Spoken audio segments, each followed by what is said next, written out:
আপনি এখনো 2 টাকার বান্ডিল নিয়ে ঘুরেন? এক ফাবুন।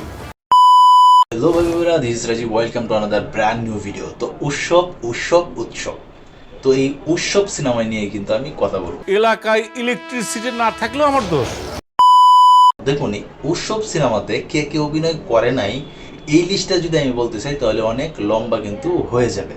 আর কে কে অভিনয় করছে ওইটা যদি বলতে চাই তাহলে মনে হয় আমি পাগল হয়ে যাব। সাধারণ ছোটো 1 মিনিটের ক্যারেক্টারের জন্য কিন্তু একটা বিগ একটা নাম কিন্তু জুড়ে দেওয়া হয়েছে।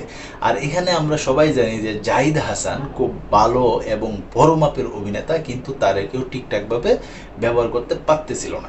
এখানে কিন্তু জাহিদ হাসানকে খুব সুন্দরভাবে কিন্তু উপস্থাপন করা হয়েছে। আর অপি করিমের কথা নতুন করে বললে আর কোনো লাভ নাই। তার অভিনয় দক্ষতা সে কিন্তু বারবারই কিন্তু সে তার প্রমাণ দিয়ে যায়।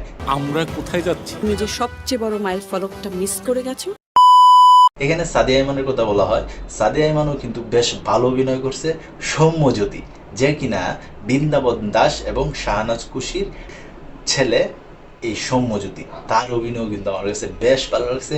বিশেষ করে চঞ্চল চৌধুরী, জয়া আহসান, ভাই কার কার কথা বলবো ভাই, আর বলতে পারবো না, কষ্ট হইতেছে। তবে একটা কথাই বলতে পারি, এই সিনেমাটা কিন্তু হলে বৈশা দেখার মতো, সপরিবারে দেখার মতো কিন্তু একটা সিনেমা। তাদের স্লোগানটা হচ্ছে, এই সিনেমা ফ্যামিলি নিয়ে দেখো তাহলে ভরপুর মজা পাইবা। সত্যি সত্যি এখানে উস্কানিমূলক বা জোর করে কিন্তু হাসানির কোনো কিছু নাই। এখানে আপনারা ছবিটা দেখলেই বুঝতে পারবেন এই সিনেমাটা কতটুকু ভালো করছে। বিশেষ করে এই সিনেমার প্রত্যেকটা ক্যারেক্টারই কিন্তু নতুন নতুন কিন্তু এক একটা টুইস্ট কিন্তু রিভিল করছে, যারা কিনা ছবিটা দেখার সময় আপনারা অনেক আনন্দ উপভোগ করতে পারবেন বলেই এটা আমার পার্সোনাল অপিনিয়ন।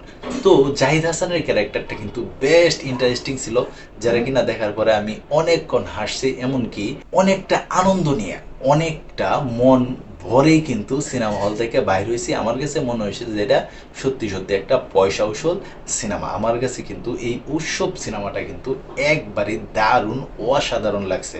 বিশেষ করে কালার গ্রেডিং, স্টোরি সব কিছু মিলিয়ে এই সিনেমাটা কিন্তু একবারে পারফেক্ট ছিল। তো তোমরা কে কে এই সিনেমাটা দেখছো অবশ্যই কিন্তু তোমরা কমেন্ট বক্সে জানাতে পারো। আর তাছাড়া এই ধরনের ভিডিও পেতে চাইলে আমার চ্যানেলটাকে সাবস্ক্রাইব করে পাশে থাকতে পারো। তো এই ছিল এখনকার মতো ভিডিও। তো সবাই ভালো থাকবা, সুস্থ থাকবা, কাছের মানুষটা ভালো রাখবা। ধন্যবাদ সবাইকে, আল্লাহ হাফেজ।